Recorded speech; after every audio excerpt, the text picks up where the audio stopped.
Talia had never felt truly free in her entire life.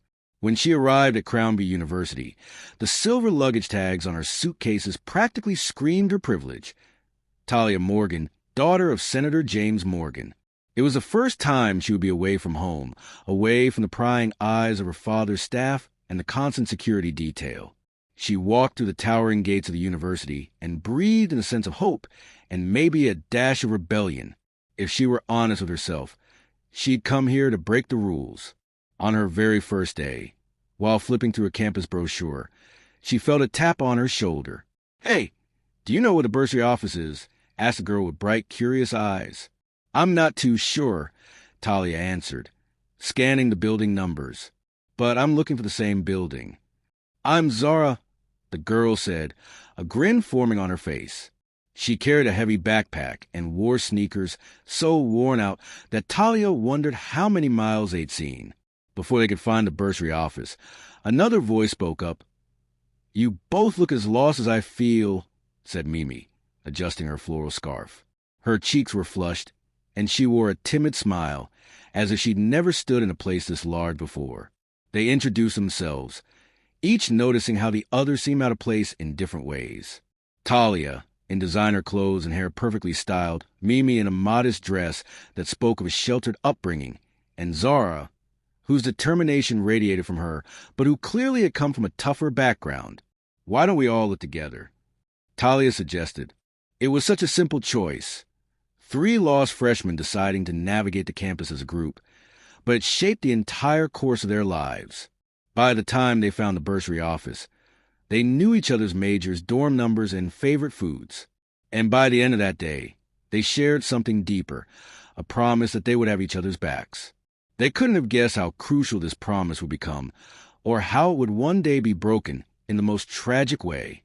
As evening fell, they bonded over greasy pizza and laughter in the student lounge. Talia's background might have been suffocating, but tonight, she felt like any other college student. Free to make friends, free to take risks. Zara made jokes about how they'd all grow old together, traveling the world once they were done with university. Mimi chimed in with excitement about exploring life outside her preacher father's strict rules. None of them suspected how their curiosity and thirst for adventure would soon lead them into a world far darker than they'd ever imagined.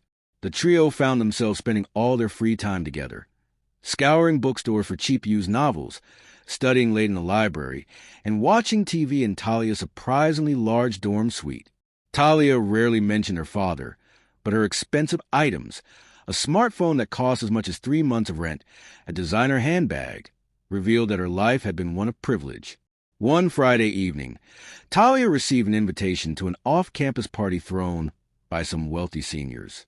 She hesitated to share the news because she knew how the others might react. Finally, she showed them the gilded invitation. "A party in the Riverton Hills district?"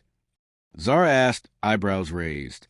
"That's the fancy part of town where the houses have, like, tennis courts, right?" Talia nodded. "My father's acquaintances are hosting it. He doesn't know I'm invited, though, but I want to go. Don't you guys want to see what it's like?" Mimi's eyes sparkled with a mix of excitement and worry. "I'm not sure my dad would approve," she admitted, thinking of all the strict rules she'd grown up with. No drinking, no late nights, no mixing with the wrong crowd. "Your dad isn't here," Zara teased gently, nudging Mimi's arm. "And besides, we're grown-ups now. We can make our own choices. Let's at least see what it's like, right?" When they arrived at the mansion, the scale of the place left them breathless. The marble floors, glass chandeliers, and a luxurious glow of soft lamps made Mimi gasp out loud. Talia wasn't too surprised. She'd grown up around similar settings, but a thrill ran through her anyway. She was doing something on her own terms, not because her father dictated it. Zara whistled. "I feel like a movie star. Are you sure we're allowed to be here?" The host, a suave senior named Brandon, welcomed Talia like an old friend, clearly aware of her family's reputation. He offered them each a glass of champagne. Mimi declined at first, but soon relented at Zara's coaxing. The night was a rush of music, dancing, and glimpses of lifestyle they'd never experienced. Except Talia, who glowed under the knowledge that now she was sharing it with her friends. By midnight, They were sprawled on velvet couches, nibbling on decadent pastries, giggling about how they'd remember this night forever. In that moment, they felt invincible, with no sign of the darkness that waited just around the corner. The high society atmosphere was intoxicating, and they wanted more. The weeks that followed were a blur of classes, study sessions, and sporadic party invitations. Talia, Mimi, and Zara began to develop a reputation on campus. They were the girls who always managed to get into exclusive events. Some whispered that Talia's father was pulling the strings. Others believed the trio simply had luck on their side. One Friday afternoon, Zara burst into Talia's dorm room, nearly knocking over a vase of roses. "You won't believe this," she said, waving a glossy business card in her hand. "What is it?" Talia asked, raising an eyebrow. Mimi glanced up from her notes, looking worried. Zara explained how a wealthy businessman named Mr. Lawrence had approached her at a luncheon she attended with an older mentor.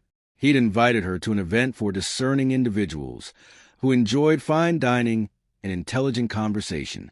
"He said it pays," Zara added, biting her lip, "and I could really use the money for next semester's tuition." Mimi's eyes widened. "Wait, are you talking about some kind of escort thing?" Zara shrugged. "It doesn't sound shady. He said all I'd have to do is attend fancy dinners, be charming, and that's it. No, other stuff. He said it's professional." Talia drummed her manicured nails on a glass tabletop. "You sure this is safe?" Zara hesitated. "I'm not entirely sure. But we're broke, remember? My scholarship only covers part of my tuition, and my parents can barely pay for groceries. I hate asking them for more." Mimi pulled Zara aside. "Don't do this if you feel uncomfortable. I get needing money, but this sounds like a slippery slope." But Zara's eyes gleamed with determination. "I know how to read people, and if it's too good to be true, I'll walk away. But he's legit. He gave me references and they check out. Look, I wouldn't do it if I didn't trust my gut." Mimi cast Talia a worried glance. Talia merely shrugged. "If Zara wants to explore this, let's support her, but let's also be cautious." A few days later, Zara returned to the dorm, flushed with excitement and holding an envelope of cash. "It was easy," she announced. "I just had to attend a high-end cocktail party. Smile, make conversation. Now I can pay my tuition deposit. I even got invited to another gig next month. The money's insane, guys. Maybe you should both consider it." Talia and Mimi exchanged uneasy looks. Neither said no outright. The spark of temptation had been lit. It didn't take long for Mimi to start wondering if Zara was onto something beneficial or extremely dangerous. Her father had always preached about the devil's temptations, and ironically, that made the entire situation all the more intriguing to her. What was it like to live beyond her rigid upbringing, to make her own choices, and to indulge in luxuries she'd never seen? One evening, Zara invited her to a business meeting with a group of influential men at a penthouse suite. Talia was busy at another function for her father's campaign, so Mimi reluctantly agreed to go with Zara for moral support. When they arrived, she was surprised by how civilized it all seemed. The men, dressed in tailored suits, were polite and well-spoken. Nothing about it screamed danger, at least on the surface. The setting was refined, with jazz music playing softly and an impressive buffet laid out. Zara whispered in Mimi's ear, "Just talk, smile, and accept compliments graciously. You'll be fine." Although she felt a gnawing unease in her stomach, Mimi was also delighted by the sense of being the center of attention. One of the older gentlemen, an art dealer named Philip, engaged her in a conversation about art history. Mimi found herself enjoying his company, and after they all left, Philip slipped her a business card and a folded check. "For your time," he said with a wink. Mimi's heart pounded. She thought about handing it back, but the memory of her empty bank account and the tuition fees coming due stopped her. They left the penthouse with a rush of adrenaline. In the elevator, Zara squeezed Mimi's hand. "See? It's not that bad. And we only have to do what we're comfortable with." Mimi glanced at the check. Enough to cover a chunk of next semester's tuition. "I can't believe this," she whispered. She expected a flood of guilt, but it felt more like relief and excitement. She slipped the check into her purse. The next morning, Talia saw them counting money in Zara's room. "Are you too crazy?" she asked, voice trembling. "Don't pretend you're not curious," Zara said. "You love the high life, Talia, and this is a way to have it on your own terms, free from your father's control." Talia's cheeks burned. She resented how accurate Zara's words were. The lure of independence was too strong.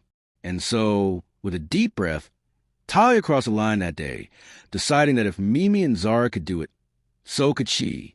Before long, the three friends were each juggling weekend gigs alongside their studies.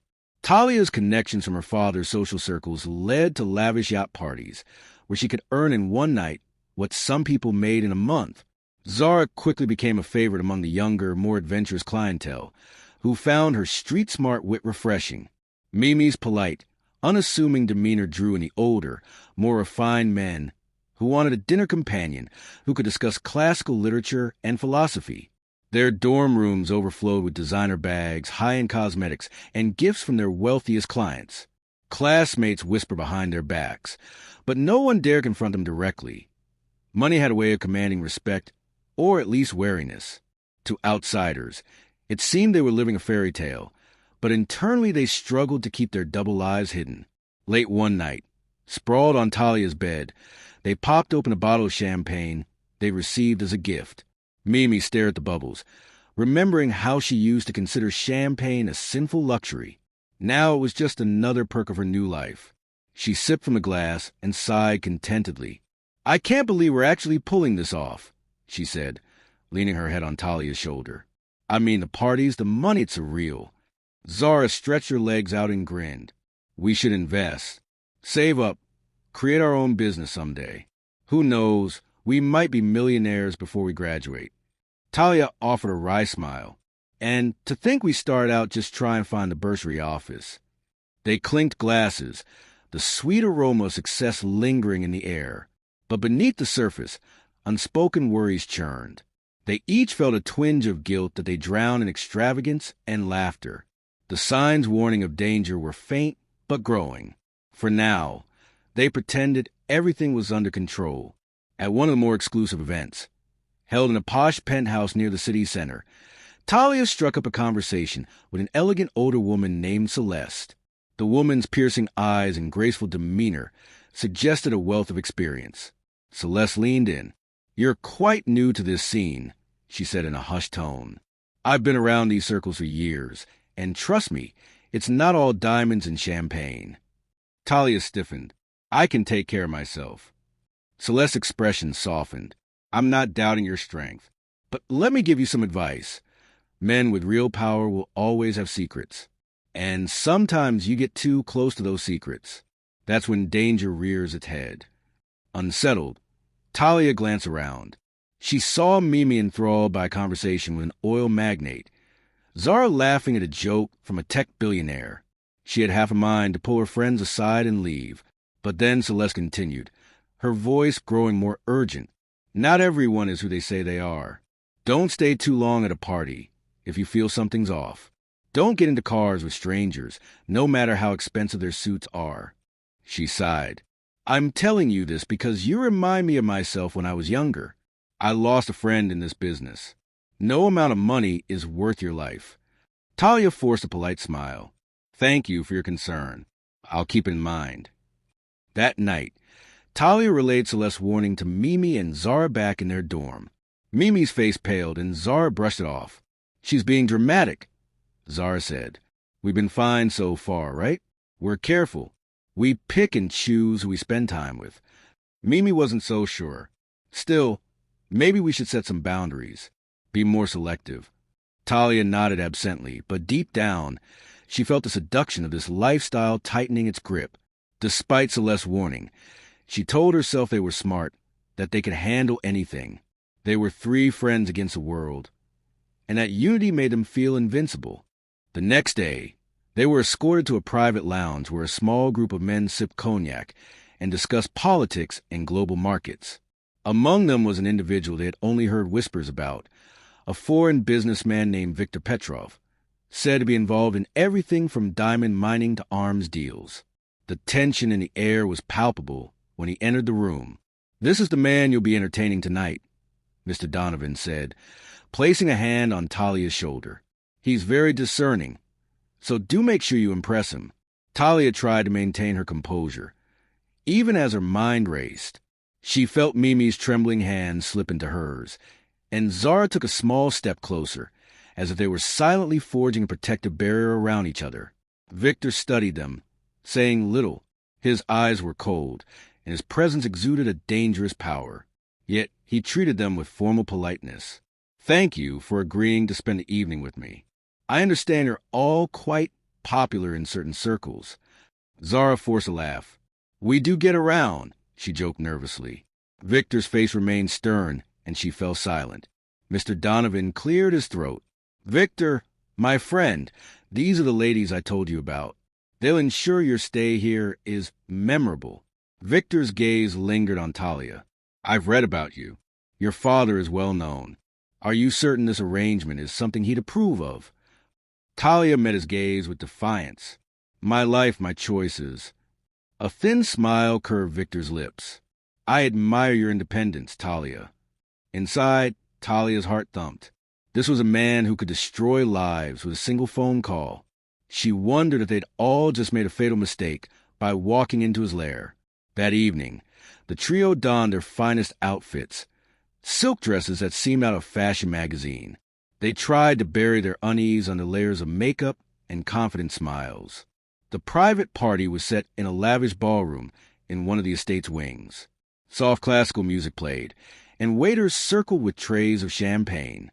At first glance, it looked like any other high-end event they'd attended, except for the electric sense of foreboding humming under the surface. Victor arrived with a small entourage of bodyguards, instantly commanding the room. Talia, Mimi, and Zara stayed close to each other, but the men quickly separated them with subtle tactics. An invitation to dance for Talia, an intense conversation about church finances for Mimi, and an offer to try a rare champagne for Zara. By the time midnight approached, Talia noticed that the windows in the ballroom were firmly shut, the curtains drawn. She also noticed the staff taking orders from a quiet figure in the corner, a man who seemed more like a security chief than a butler. When she tried to step out onto the terrace for fresh air, a guard politely but firmly blocked her path. Mimi's eyes darted around, searching for an exit she could use if things went wrong. She found one door half open, but a security guard stood outside, speaking quietly into a headset. Zara, meanwhile, felt her phone vibrate. She pulled it out and realized she had no signal. She nudged Talia and whispered, "No reception." The red flags were undeniable now. No open windows, no phone signal, and guards stationed at every door. They should have run, but they were already deep inside the trap. Talia forced a brittle smile, telling herself they just needed to get through the night. After all, if Mr. Donovan or Victor had malicious intentions, wouldn't they have struck by now? It was a flimsy rationalization, but it was all they had. At around 1 a.m, the music stopped. Victor clapped his hands, and the guests fell silent. "Ladies and gentlemen," he said in a deep, resonant voice, "I would like to invite my esteemed new friends to join me in a more private setting." He waved at Talia, Mimi, and Zara, beckoning them to follow. Inwardly, they screamed at themselves to leave, but they were surrounded by men with steely gazes and discreet earpieces. Any sudden move might spark a dangerous scene. So they walked up the sweeping staircase, hearts pounding, trying to maintain an air of calm. Victor led them to a small, opulently furnished lounge. As soon as they entered, the double doors behind them clicked shut. Talia rushed to the doors and realized there was no visible lock, only a smooth panel. "This isn't right," Mimi whispered, backing away from a large painting of a hunting scene. "We need to get out." Zara approached one of the stained glass windows. "Locked." She turned to Victor, trying to remain steady. "Why are we locked in here?" Victor raised an eyebrow. "Locked? Oh, I assure you, it's merely for privacy." Talia stepped forward.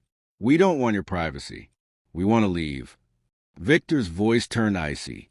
"You will leave when I say it's time. Mr. Donovan assured me you were adventurous. Are you not enjoying this adventure?" The gravity of the situation hit them like a ton of bricks. This wasn't a typical high-class gig. They were prisoners in a gilded cage. Talia felt her chest tighten with panic, but she tried not to show it. Mimi swallowed her fear and approached Victor, her voice trembling. "Whatever you want from us, just say it. We're not here to play games." Victor's cold laugh echoed through the lounge. "Games? Oh, but this is all one big game, my dear. The question is, are you willing to pay the price to leave?" While Talia and Mimi confronted Victor, Zara noticed a side door that led deeper into the mansion, hoping to find help, or at least a phone that worked. She slipped through when no one was looking. Her heart hammered as she moved quietly down a dark corridor lined with antique tapestries. She tried several doors, all locked. Finally, one opened into a study filled with old books. She spotted a landline phone on a massive mahogany desk.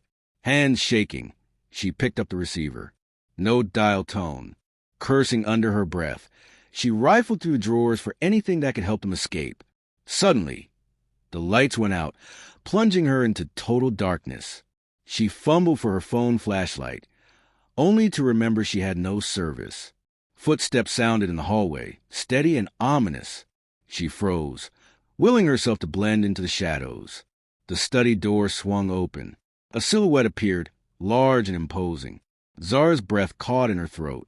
She couldn't see the person's face, but she could feel their hostility. She inched backward, searching for another way out, but there was none. Before she could scream, a hand clamped over her mouth. The phone fell from her grip, clattering on the floor.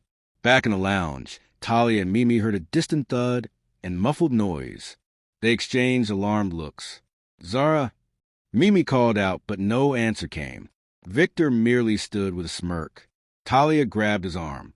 "Where did you take her?" Victor shrugged. "I have no idea. Perhaps she got lost. This estate is quite large." Despite their mounting panic, they had no choice but to stay in a lounge, guarded by two imposing men. Their friend was missing, and they were powerless to save her. Hours passed without a word from Zara. Talia and Mimi were in a cold sweat, huddled together on a plush couch, while Victor occasionally strolled around the lounge, sipping whiskey.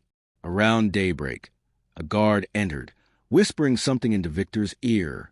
He nodded, turning to the terrified women with a casual smile. "Your friend is indisposed," he said, "but let's talk business." Mimi stood up, trembling.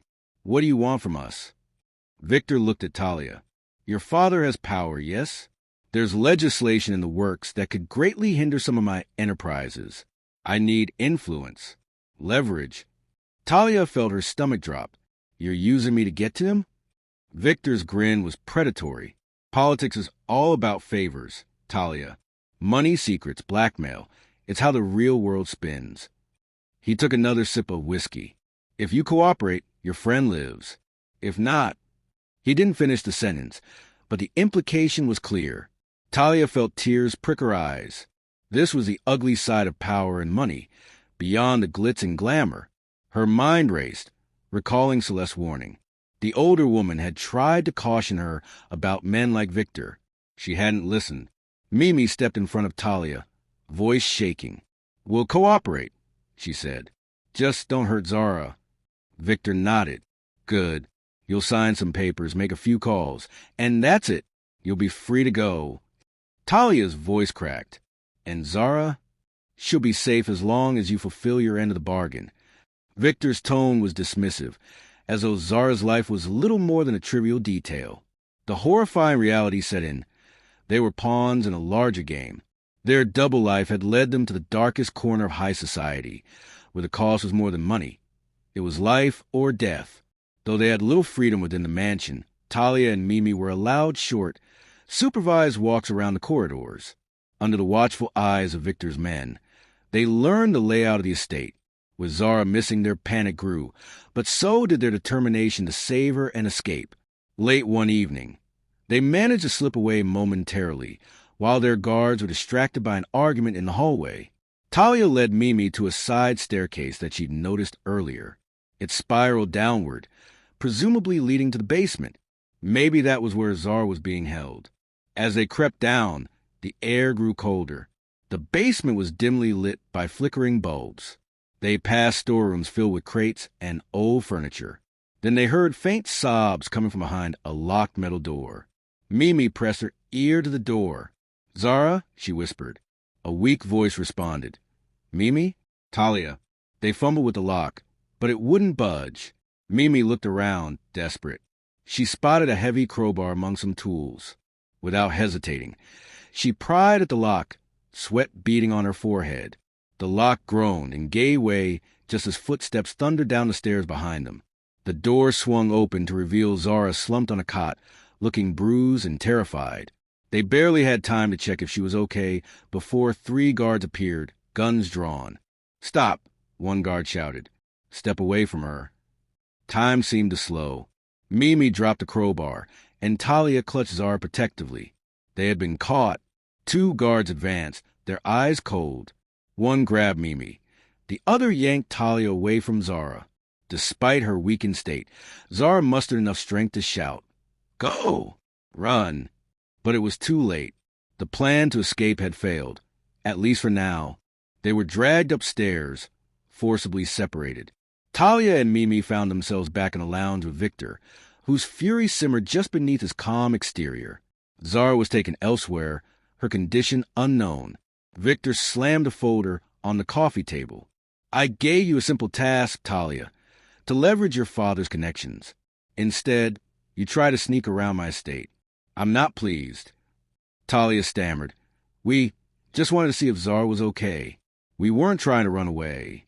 He narrowed his eyes. "You lie?" Just then, the door opened, and Mr. Donovan walked in, adjusting his cufflinks with unnerving nonchalance. Talia's stomach twisted. She realized Mr. Donovan had orchestrated the entire thing. This estate, these events. It was all for his elite clientele, and Victor was his most valuable patron. Donovan smirked. "I warned you about crossing him, but you didn't listen. Now, I'm afraid the consequences fall on you." Mimi's eyes blazed with anger. "You set us up. You pretended this was just another party." Donovan shrugged. "You girls were so eager to dive into this lifestyle. It was only a matter of time before you encountered someone like Victor." Talia felt sick. "We trusted you," she hissed.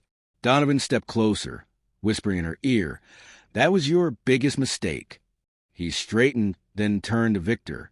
"They're yours to command. Just remember our agreement." In that moment, Talia realized the betrayal came from within the very network of wealthy connections they'd grown to rely on. Donovan had sold them out for profit or favor. If they ever made it out, she swore they'd expose him. Days blurred into a haze of intimidation and veiled threats. Talia was forced to make calls to certain political aides, forging her father's approval on documents that would ease regulations Victor found troublesome. She hated herself for complying, but every time she resisted, the guards tightened their grip, or they threatened to harm Zara more. One night, Victor summoned Mimi alone to his study. She found him seated by a roaring fireplace, an air of finality in his demeanor. A half-finished glass of wine rested on a table beside him. "Mimi," he said, gesturing for her to sit, "I see the conflict in your eyes. You don't want any part in this, but your loyalty to your friends binds you." She didn't respond, her heart drumming with fear. He leaned forward. "I'm offering you a deal. Help me secure Talia's cooperation long term. Convince her to do whatever I say, whenever I say it. If you do, I'll arrange for you and Zara to leave this place unharmed. Talia will remain under my control, of course, but you'll be free." Mimi's breath caught in her throat. "That's monstrous. I won't betray Talia." Victor took a calm sip of wine. "You already have, in a sense, by being here, by not stopping her earlier. Think it over. You can save 2 of you, yourself and Zara, or all 3 of you go down." Mimi left the study, tears burning in her eyes. She found Talia in one of the guest rooms, staring blankly at the wall. The weight of Victor's ultimatum crushed Mimi's soul. How could she possibly choose? Mimi wrestled with Victor's offer for an entire night, pacing her locked room, mind-churning. In the early hours of the morning, she made a decision. They would all escape together. Betrayal wasn't an option. Zara had partially recovered, though her face was bruised and her spirit shaken. Talia's anger burned bright, fueling her will to fight. Together, they devised a final, desperate plan. They had no illusions of stealth this time. They had to create a distraction big enough to get past the guards. That evening, Mimi put on her best dress and approached Victor with false humility. "I've thought it over. I'm ready to convince Talia to cooperate. Let's celebrate with a glass of wine. I want to prove my loyalty." Victor eyed her suspiciously, but the lure of triumph seemed to lower his guard. He agreed, leading her to a small parlor where bottles of expensive wines were displayed. While he poured 2 glasses, Mimi quietly slipped a small vial of sleeping powder, found in a first aid kit, into his drink. They toasted, and Victor drank without suspecting a thing. Within minutes, his eyelids drooped, and he sank into a plush armchair, unconscious. Mimi wasted no time. She grabbed the keys from his pocket and hurried to unlock the rooms where Talia and Zara were kept. The 3 women raced through the mansion's corridors, hearts pounding. They managed to knock out one guard by surprise, but soon an alarm blared. More guards swarmed in, brandishing guns. The friends sprinted across the grand foyer, nearly reaching the front doors when bullets whizzed past them. Zara kicked open a side window, and they clambered out into the cold night air. A guard tackled Mimi just as she slid outside, pulling her back in. Talia and Zara turned in horror, but armed men were rushing at them. They were forced to keep going or be captured again. Mimi screamed, kicking at the guard who wrestled her inside the estate. Talia and Zara heard her screams fade as they ran across the lawn, tears streaming down their faces. Their escape was half successful. 2 of them out, 1 left behind. Talia and Zara fled into the night, stumbling through the estate's extensive grounds until they found a back road. They ran until their lungs burned, eventually hiding behind a row of tall hedges. Only then did they realize Mimi was gone. "We have to go back," Zara gasped, tears in her eyes. "We can't leave her." Talia looked at the mansion lights in the distance, seeing flashes of guards' flashlights combing the area. "We can't fight them on our own. If we try, we'll be captured again." Zara clutched Talia's arm. But what if they hurt her? Talia felt a sick churning in her stomach. She recalled the deals, the threats, and Mimi's timid face when she first met her. The guilt was suffocating. They'd all wanted money, luxury, and excitement, and now Mimi was paying the ultimate price. Through the night, Talia and Zara found a deserted stretch of road. Eventually, a passing car slowed down. The driver, alarmed at their disheveled state, offered to call the police. Talia hesitated, realizing that involving law enforcement might reveal their secret lives. But it was the only chance to save Mimi. By dawn, police cars converged near the estate. Talia and Zara tried to guide the officers, but the estate was so vast and heavily guarded that even a quick raid was impossible. Word came through a police radio that Victor's men had torched part of the mansion, covering up evidence. Mimi was nowhere to be found. A wave of despair crashed over them. They had money, yes, but it meant nothing now. Their choices had led them here, to this moment of loss. News of the raid on Donovan's estate spread like wildfire. Journalists besieged Talia for comment about her father's involvement, about her own role at these parties.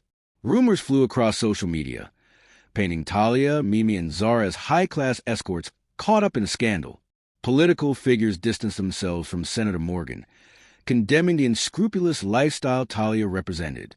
Zara, feeling deeply betrayed by the entire world, sat at the edge of her dorm bed, staring at the blinking voicemail notifications on her phone. Calls came from classmates, reporters, even family members. She ignored them all. Her parents were horrified. They wanted her to come home immediately. Talia faced her father's furious wrath. Senator Morgan threatened to disown her, raging that she'd jeopardize his re-election campaign. But when Talia tearfully told him about Mimi's capture, something in the senator's demeanor changed. He had resources, contacts in law enforcement and intelligence agencies. For once, Talia begged him to use those powers for good, to help find Mimi. An investigation ensued, unearthing Donovan's criminal empire, a network of traffickers, corrupt officials, and unscrupulous millionaires who traded favors in secrecy. The deeper the authorities dug, the more Mimi's name appeared in suspect lists, as if she'd been some crucial pawn that Donovan and Victor had wanted. As the media storm grew, so did Talia and Zara's determination. They spoke to detectives, sharing every detail they could remember. They met with Mimi's parents, who were devastated yet thankful for any chance to get their daughter back. The truth was messy in public, but at least it forced the authorities to look for Mimi. If there was any hope of rescuing her, this was it. Weeks after the raid, Talia and Zara received a phone call from the police. A woman matching Mimi's description had been found in a remote cabin several miles away from the estate. She was malnourished and traumatized, but alive. Talia and Zara rushed to the hospital, their hearts hammering. When they saw Mimi lying in the bed, eyes sunken and skin bruised, they burst into tears. Mimi managed a faint smile. "You made it out," she whispered hoarsely. Zara gently took her hand. "We found the police. We told them everything." Mimi's tears slipped down her cheeks. She looked at Talia. "I'm sorry if I ever considered Victor's offer. I couldn't betray you." Talia choked back a sob. "He tried to make me betray you too. None of that matters now. You're safe. We're together." In the days that followed, the three friends gave official statements to the police, exposing Donovan, Victor, and the entire ring. Investigations led to arrests. Mr. Donovan vanished, rumored to have fled the country. Victor's assets were frozen, and he, too, disappeared, possibly to a safe haven abroad. The aftermath was a spiral of guilt and regret. The media called them the University Escort Trio, casting them in a sensational light. Talia's father lost his re-election bid, and the entire family went into damage control. Zara moved back in with her parents, focusing on rebuilding trust. Mimi sought counseling to cope with the trauma she endured. Months later, the three of them met at a quiet cafe, away from the prying eyes of the press. They sipped coffee in silence, each bearing invisible scars. Finally, Mimi spoke. "I've been thinking about what we went through. I know it's crazy to say, but maybe there's a reason we survived." Zara nodded, eyes downcast. "We can't change what we did, but we can change what we do now." Talia looked out the window, watching a couple walk by, carefree. "People dream of luxury and wealth all the time," she murmured. "We did, too, but we never realized the price we might pay." They left the cafe that day, each determined to forge a new path. Their experiences had forever changed them. Gone were the days of naive indulgence. They had tasted the darkest corners of opulence, and it nearly cost them their lives and each other. In the end, survival was the only redemption they could claim. The lesson came too late for them to remain unscathed, but not too late to save themselves, and, in a way, save each other. And though they would always carry the weight of their decisions, they vowed never to let greed and blind ambition rule their lives again. The end.